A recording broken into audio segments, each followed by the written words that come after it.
Here with us now, New York Times columnist Nicholas Kristof back on the show. It's nice to have you. Your latest piece I read on Pakistan, it scared me. It's a scary place. As it should. You spent a lot of time there. We actually have a portion of what you wrote, which we'll read to our viewers right now.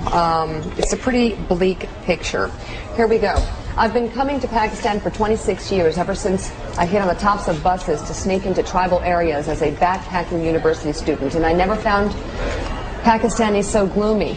Some worry that militants nurtured by illiteracy and a failed education system will overrun the country, or that the nation will break apart. I'm not quite that pessimistic, but it's very likely that the next major terror attack in the West is being planned by extremists here in Pakistan. And, well, yes, that's been the worry ever since we put our focus on Iraq. Yeah.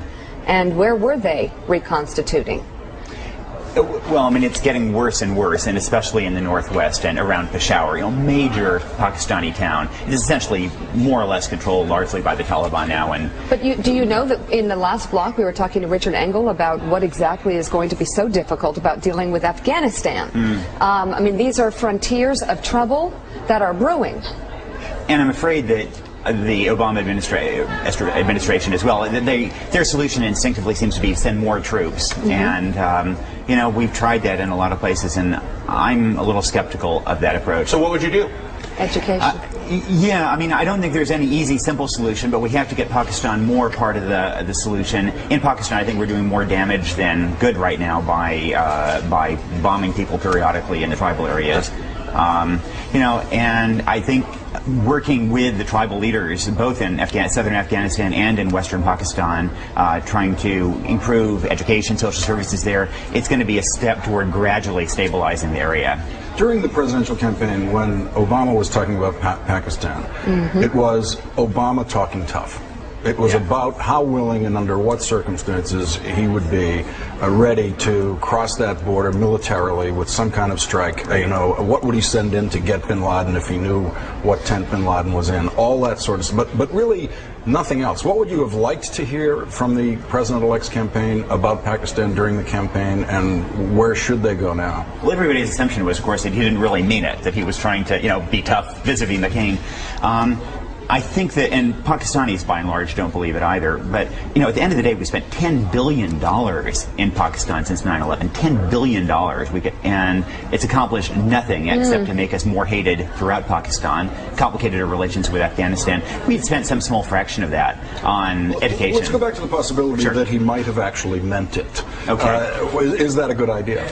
Well, you do need leverage, and you do need to have some ability to whack people, but your ability to whack improves if you're also building schools, for example. And if we get Zawahiri in our sights in Pakistan, of course we've got to knock him out, but the way we've been doing it right now has been to incline toward dropping bombs on people we don't really know who they are. If there's somebody really tall with a lot of people around him, we think, that might be Osama, let's knock him out. What is your sense of the impact of the economic distress? In other words, to the extent to which Pakistan is dependent on an international funding system that basically keeps some of those schools functioning, some of the food being distributed, and now there is simply less money.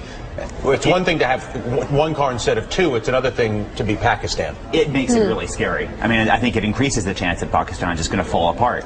And it makes nuclear material more valuable. Although, I can get to very scary scenarios in economic distress in a place like that. Absolutely. And likewise, I think Venezuela and China are, if we think it's bad here, imagine being head of the Politburo in China. Let's put up those steps that you think should be taken toward Pakistan again. I like that graphic. Number one, slow the financial flow of Pakistan's government and the military, cut tariffs on Pakistani agricultural and manufactured products, push for a peace deal in Kashmir, focus on education.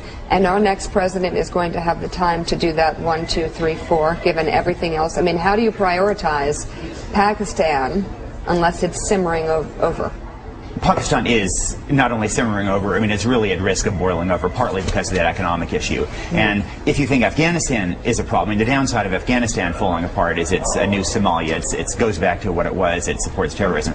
Pakistan, if it boils over, then it has somewhere around 150 nuclear warheads that could fall into the hands of terrorists. If there is a nuclear explosion in Times Square, it is very likely because of fissile material taken from Pakistan. And that's why I bring up the economic aspects of it. In other words, we have to be what he's saying is more critical than you think. In other words, this is not just somebody else's problem. No, he made it sound critical. No, he really did. You think it doesn't sound critical because he wasn't yelling? I wasn't saying him. It sounded critical. I was saying people in the world in general, I think sometimes will discount some of these aspects as distant issues, and I think that your point is well made, that it is wait till not that a dirty bomb distant goes issue. off in the U.S. Oh, God. Let's talk about it. See that volume he used for dirty bomb, and she's fainting. Will you stop? Will you knock it off? I will stop. I mean, please. Covered the one big major attack of our lifetime, and when you say things like that, and you're dead serious about the possibilities, it is chilling. Our intelligence historically has been terrible with Pakistan. We discovered that they had developed a nuclear weapon when we read it in the paper. No one ever from the intelligence community walked into the President of the United States and said, "Hey, the Pakistanis are moving. We're going to have an Islamic bomb soon." No. We discovered it after the fact. It's worse than ever now in Pakistan because basically U.S. diplomats and intelligence officers are prisoners of the embassy. They don't go anywhere. They can't even stay in the major hotel in Islamabad. So we don't know what is going on at all. I mean, even businesses, they sit in Dubai and then send, American expats sit in Dubai, send Pakistani nationals into Pakistan to manage businesses. So we don't know what is going on. The one hopeful thing that struck me is that Obama, you asked about Obama earlier, and he does resonate in Pakistan in an interesting way. That on the one hand, people are terrified about what he said about bombing things in the tribal areas. On the other hand, the idea of somebody actually rising without a lot of patronage and coming to lead a country like that in a place like Pakistan that has such a feudal leadership, that has had the worst governance of just about any country you can imagine, and that has been crippled as a result, that really resonates with a lot of people who would just love to think about some kind of a grassroots movement to improve their leadership. Okay, I guess there's one sort of glimmer of hope, possibly. Wanted to leave you with something to think about besides the dirty bomb. But we appreciate your insight with all the time that you have spent there in other regions of the world, and your writings are worth reading as they appear in the paper. Nicholas Kristof, thank you very, actually learn very things when you you read learn Nicholas Kristof. Yes, you do. Yes, you do. Thank you. Dylan, did you learn something? As opposed to when you read what? Most of the rest of a newspaper. You are not. I just want to be very clear what the contrast was. It's years and years of insight, which we really appreciate. Come back. Hey, thank you. Happy Thanksgiving. Happy to do so. Enjoy the All turkey. right.